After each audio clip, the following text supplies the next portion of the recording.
Teranga TV salaamaaleykum wa rahmatullah dellu si waat nañu si seen grand débat tey ñiy dalal Saliou Keita di directeur u CICES Saliou Keita ñu ngi lay nuyu di la dalal jàmm ci Teranga TV. maa ngi lay fay Ismaïla di am mbégte tey en ma qualité de directeur général bu CICES ñëw wuy si leen si invitation bi nga xam ne ni defal ngeen ma ko pour ñu waxtaane si actualité si émission bi ñuy wax le grand débat. waaye balaa ñu siy dugg rek nga may ma nuyu responsable Teranga TV yi. D'accord. nuyu également internet yëpp yi nga xam ne ñu ngi ñuy seetaan. ma jàpp ni daal buñ si commencé waxtaan ñoom dinañ si taataan loo xam ne ni njëriñ lay doon. di fàttali ne yow yaa jiite woon li ñuy wax ANAMA di agence boo xam ne dafa doon nekkoon fii pour marchand ambulant yi fan nga mujjee ak liggéey boobu. oui di wax ni mbirum marchand ambulant dafa nekk loo xam ne ni mënuñu ko wax te tudduñu secteur informel.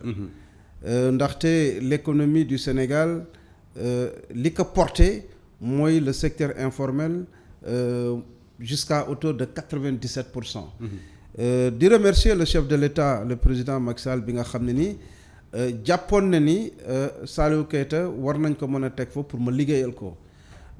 benn at laa fa def liggéeyal ko moom président de la République ngir jéem a xool nan la ñu mënee formaliser les activités secteur informel bi pour ñu jëlee leen ci informel yóbbu leen ci formel bi malheureusement ba ñu liggéeyee ci benn stratégie nationale d'appui aux marchands ambulants président de la République gis-gisam mu jàpp ni moom aujourd'hui parce que boo jëlee les marchands ambulants 91% sont des jeunes. Ouais. Et que le président Macky Sall ba mu yegsee à la tête du Sénégal dafa bëggoon mu am plus de cohérence dans la gouvernance de l'emploi parce que si politique du président de la République priorité bi c'est les jeunes les femmes et le monde rural mu jàpp ni jamono yooyu dafa amoon ay structures yu bari li tubaab di wax qui travaillait d'une façon éparse.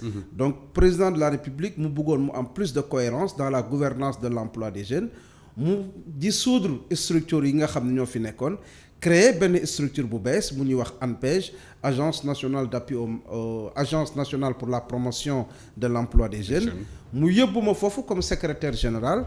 wax dëgg yàlla nekk naa fa pendant 7 ans comme secrétaire général moom président de la République Macky Sall mu wóoluwaat ma tey dénk ma la direction générale du centre international. ANPEJ boo mënoon defal benn bilan ci li ngeen def ci emploi des jeunes loo may wax. oui emploi des jeunes yaakaar naa ne tey ñi nga xam ne tey ñooy le directeur général actuel muy sama xarit sama frère Tamsir Faye jamono bien bëggoon naa aussi ngeen invité ko mu ñëw waxtaan ak yéen si li nga xam ne ni am na si secteur bi mais di wax ni li nga xam ne ni mooy emploi des jeunes boo xoolee boo jëlee la forme pyramidale de la population sénégalaise dañu am population boo xam ne ni c'est à 62% jeunes. Mais moom président de la République Macky Sall bu mu yegsee statistiques yi lu ñu révélé mooy que chaque année c'est plus de 250 000 nouveaux demandeurs ñooy ñëw sur le marché de l'emploi. Président Macky Sall ba mu jotee loolu statistiques yi dañ ko révélé également que 46% demandeurs d'emploi yi amuñu benn qualification jànguñu. Et que 31% également sont des jeunes yi nga xam ne ñu am diplôme boo xoolee ñi nga xam ne tey dañu am diplôme te wax dëgg yàlla plus suñu système éducatif plus on est diplômé moins on est qualifié. Président Macky Sall li mu fa jote def mooy jàpp ni affaire bi dañ koy xeex ci suuf à la base fexe ba nga xam ne ni xale yi bu ñuy dugg à la maternelle case des tout petits par exemple nañu fexe ak élémentaire bi ñu indi benn curricula loo xam ne approche par les compétences nga xam ne xale bi dès le début war na mën a sax avec la nouvelle technologie commencer di manipuler ordinateur di jouer de façon ludique mais mi ngi jàngale donc loolu jéem na ko fa indi di voilà esprit scientifique bi ñu koy tàggat xale yi dès leur bas âge mais boo xoolee président Macky Sall aussi ñëw na au niveau élémentaire au niveau secondaire mu yokk le niveau de bloc scientifique dans les écoles dem au niveau des lycées mu yokk le nombre de lycées techniques créer ay universités techniques ISEC pour que lu mu siy xaar mooy d'ici les 5 ans at yi ñu ñëw les sortants de nos écoles ñu opérationnel maanaam li entreprise yi di soxla mu fekk ñoom jàngat tàggat nañ leen si ba pare. loolu moo tax sànq ma ne plus on est diplômé moins on est qualifié loolu président Macky Sall def na ko si ñi nga xam ne ni sont des diplômés. mais ñooñu dañ leen di compter. mais daa ñëw c'est-à-dire que aujourd'hui loolu baax na ñu wax ko mais ñu wax aussi ñi nga xam ne ni amuñu qualification.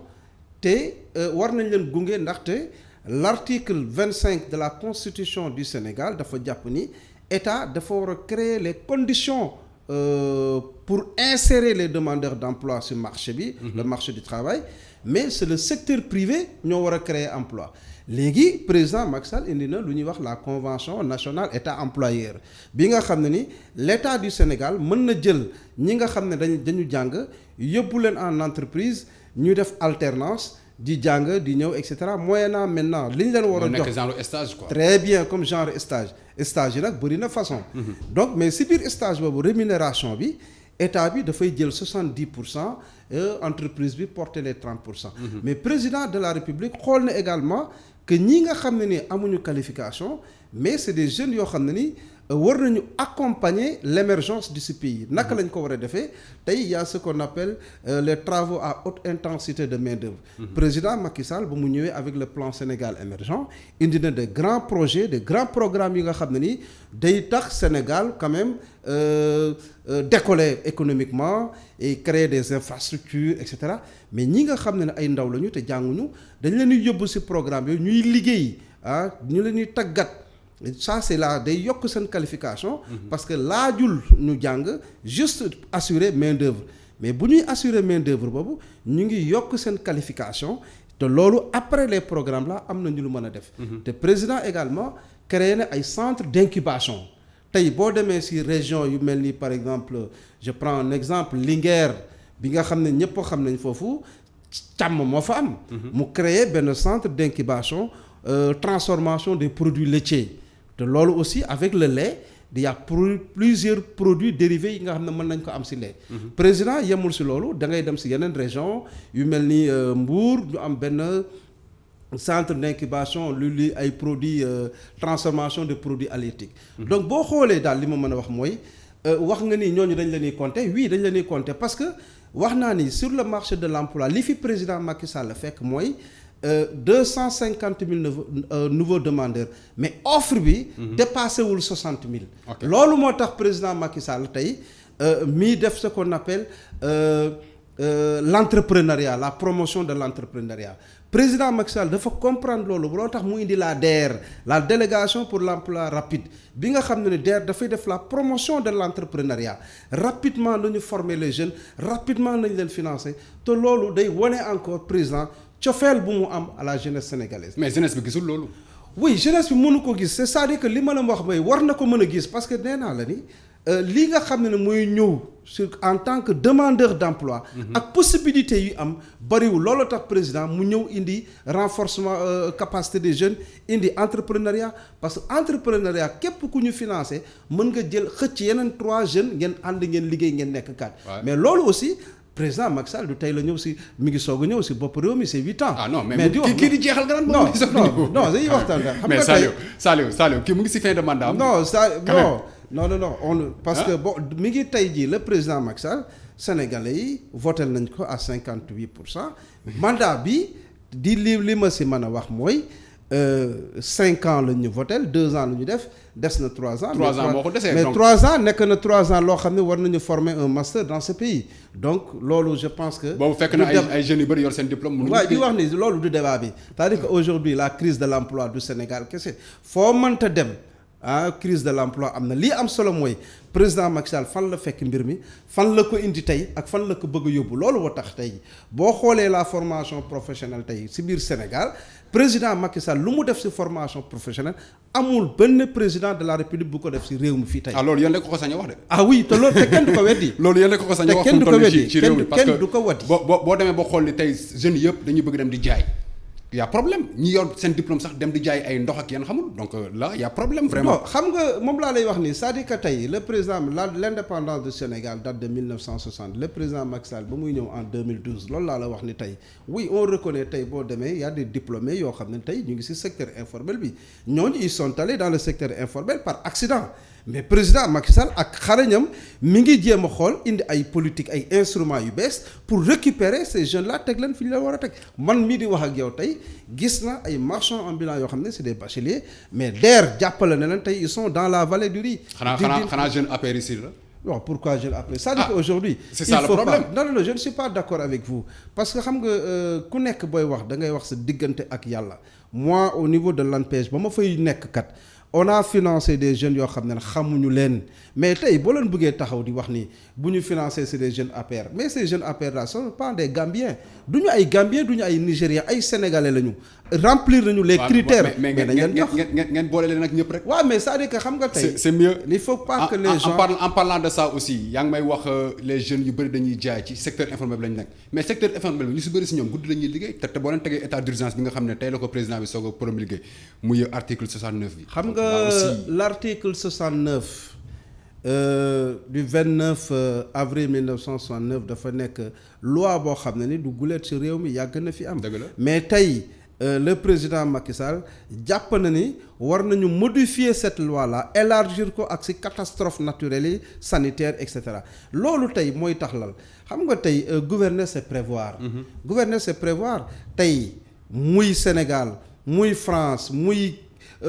Gambie muy États-Unis dëkk yëpp amul benn gouvernement boo xam ne tey Covid bi bettu la. tey dañu jàpp ne tey il faudrait que ñu jëlaat suñuy matuwaay looloo tax tey boo xoolee ay réew yu bari tàkk na tey lan moo ko taal parce que réew yooyu dañu gis nañu am nañu pétrole am nañu gaz am na ay forces occultes yoo xam ne dañuy ñëw dugg ci réew mi ak façon bu ñuy ñëwee bari na. mën nañu infiltrer des partis politiques mën nañu infiltrer la société civile et cetera parce que y a des enjeux économiques yoo xam ne am na fa. ñoom bu ñuy ñëw par exemple war nañu mën a xool ñun war nañu surveiller cette affaire là. loolu tax tey ñu jàpp ni Sénégal ak fu mu war a jëm tey on parle de pétrole d'ici quelques années yàggatul ay pétrole ay gaz il faut sécuriser. protéger davantage les populations. yi nga xam ne bu catastrophe amee waroo toog di xaar naan da ngay dem assemblée nationale pour que ñu voté ko nga mën a jël décision. dafay anticiper quoi donc président dafay anticiper loolu. maintenant gars yi nag il faut pas que les gens lépp lu président Macky Sall def ou bien opposition bi commencé indi benn calcul politique mais li ma mën a wax daal mooy askanu Sénégal ñoo voté le président Macky Sall te yàggul à hauteur de 58%. ça veut dire que yaakaar nañ ci ñoom nit nag bu la yaakaaree nga jàppale ko président Macky Sall tey li mu xam mooy jël les populations teg leen au devant de sa politique di leen jàppale lépp loo xam ne ni mooy intérêt askan bi ñu def ko moo tax loi bi tey dañ koy adapté aux réalités actuelles. aux réalités actuelles muy yaa ngi ko wax léegi mbirum gaz beeg pétrole bi fan yëpp ñu ngi gis ni gaz bi tamit mu ngi andi ay jéeya ca fa mu nekk te dañ waxoon ni commencé guñ ko exploiter. mais mu ngi tàkk ñi te koo fay. oui mais xam nga tamit accident day am tey jii du village bi ngay wax noonu bon j'ai connu damay fàtte turu village bi mais di wax ni oui accident la comme accident nu muy mel ne accident circulation. mais pourtant da ngeen ne woon commencé wuñ ko exploiter. non ça c'est bon ba j'ai xam nga du ma. instant vous donnez raison à Ousmane Sonko. xam nga du ma spécialiste vraiment ci domaine boobu mais dégg naa ñu waxu fuite et cetera. Ouais. Mais lii am solo mooy cette affaire là est derrière nous et que les gens vont prendre désormais toutes les dispositions vraiment pour loolu bañ a amati. mais vous donnez raison à Ousmane Sonko qui disait que commencé ngeen ko exploiter ngeen ne ko non commencé. vous savez man aujourd'hui il y a problème. je préfère que ñu def suñu émission te nga wax ma ñoo xam ne am nañu modèle ay modèle la parce que aujourd'hui quand tu me parles de Ousmane Sonko qui dit que moom mooy l'homme du système di xeex système alors que moom système bi moo ko formé système bi moo ko travailler ba nu mu mel ni tey muy xeex système bi di xeex nitu système bi mais ëllëg ay nitu système bi bu ñu ñëwee ba d'accordatuñu ak système bi mu accueillir nitu système yooyu pour dire que voilà. C'est-à-dire mais on a vu le cas de Moussa Diop moom amul lu mu waxul Moussa Diop ànd ak Moussa Diop amul lu mu waxul Barthélémy Diaz Barthélémy amul lu mu waxul Moussa Diop donc trio boobu amul lu ñu waxantewul mais tey s'il se retrouve parce que tout simplement ku nekk ci opposition bi boo demee ànd ak président Macky Sall ànd ak la mouvance présidentielle c'est le cas de Idrissa Seck ñu tàmm la dëmm ñu ne la yow baaxoo mais képp ku jógee ci mouvance présidentielle nga dem ci opposition bi ñu tàcc la ne yow garmi nga. loolu il faut qu'on a parce que loolu du démocratie. loolu du démocratie donc couvre-feu bi nga xam ne tam dañ ko prolonger. oui couvre-feu bi. prolonger sens aussi. Non xam nga tey li ma mën a wax mooy man du ma juriste mais di wax ni. wax nañu loi bi état d'urgence élargi état d'urgence ñu élargir ko aujourd'hui couvre-feu loolu mën nga wax ni jeex na mais tey dafa am la loi 1972 ouais. La loi 1972 dafa am benn arrêté bi nga xam ne ni tey les gouverneurs jël nañ ko dans le cadre de la police administrative des gouverneurs. Loolu mooy permettre aujourd'hui gouverneurs yi am la possibilité restreindre lu ñuy wax la liberté de circulation des populations. Te loolu c'est pour l'intérêt la protection des populations. Tey gouverneur de Thiès gouverneur de Dakar jël nañ ko nit ñi nag dinañ wax ni oui couvre-feu bi état d'urgence bi et cetera mais di rafetlu encore une fois di wax ni le Sénégal c'est un état fort. Bi nga xam ne tey est là pour les populations yi tey le cas de contamination mi ngi élevé wu et que c'est un risque pour les populations ku ko gëm nga xam ne ni gëm nga li nga war a gëm mais am na ñoo xam ne gëmuñu tey que Covid bi am na et pourtant ñu ngi gis ay nit affaire yooyu yi nga xam ne mi ngi koy def à travers le monde. Pour yow la moo tax gëmuñ ko. oui tu sais. boo fi pour yow la moo tax gëmuñu Covid. xam nga lu tax. boo leen indilee yàlla sax ñu weddi ko.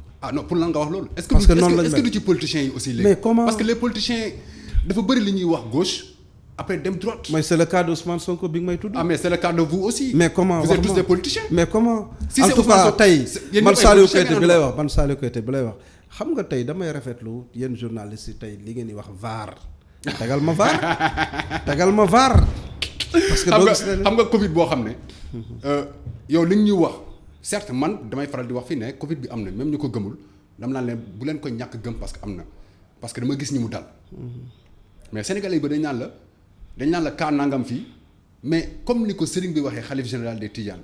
na état bi wax Sénégalais yi dëgg même bu dee cas yi ñu wax ni bu dee 1000 la nañu wax 1000 la mais ba ñu wax 100 la. c'est ça aussi xam nga man du ma dugg si ay préjugés di wax loo xam ne wóoruma mais li ma dégg. ak li ma gis. si loolu lay commentaire.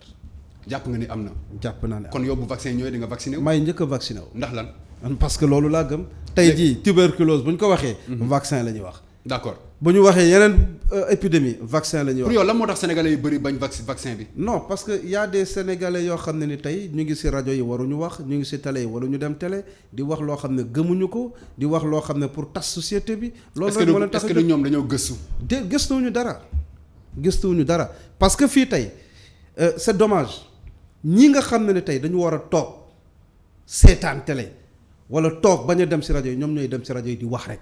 à qui la faute nañu bàyyi spécialistes yi. à qui la faute. souvent yéen journalistes yi ku ñëw ngeen ubbil ko c'est ça la démocratie mais la démocratie nañ ko encadrer ñu xool lépp loo xam ne war ngeen ko wax woo leen ñoo xam ne spécialiste lañ yaa ngi may wax waxu loi man du ma juriste du ma si sori. parce que du ma si sori. mais tey da ngay bëgg a wax waxu loi jaaykatu caaf bi jóge fële di wax mel ni moom mooy. mais am nga benn lecture booy def ci mbir yëpp quoi en tant que un sénégalais aussi. oui je suis d'accord mais ku nekk dafa am foo yem si discussion bi quand même. mais par rapport ak sénégalais yi li tax ñoom ñu bëri si ñoom boo jëlee à 80% ñu bëri dañ ne ñoom vaccin bi xalaatuñ koo laal. mais tey boo defee jàngat bi par rapport ak ñoom bu ñu demee ci réseaux sociaux yi wala ñu def benn jàngat par rapport ak ni ñuy président waxoon ni il faut qu'on s'adapte à une nouvelle ordre mondial. ñu bëri bu ñu waxee ni du ñu laal vaccin bi ñu bëri nee nañu bu vaccin bi ñëwee kenn du leen si jiitu. waaw loolu moo am solo. mais kenn du ko forcer nit ñi.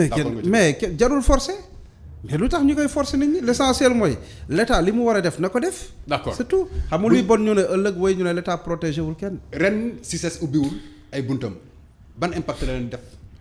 way loolu aussi yàgg naa ko wax xam nga tout le monde sait que le CICES c'est un lieu bi nga xam ne nii on reçoit du monde on est dañu événementiel. lu ñu waxee événementiel da ngay recevoir du monde. et jamono yi may wax ak yow nii mois de décembre waroon nañu organiser la FIDAK bi nga xam ne mooy l'activité phare. mais organiser wuñu ko et ça nous a fait perdre plus de 800 millions.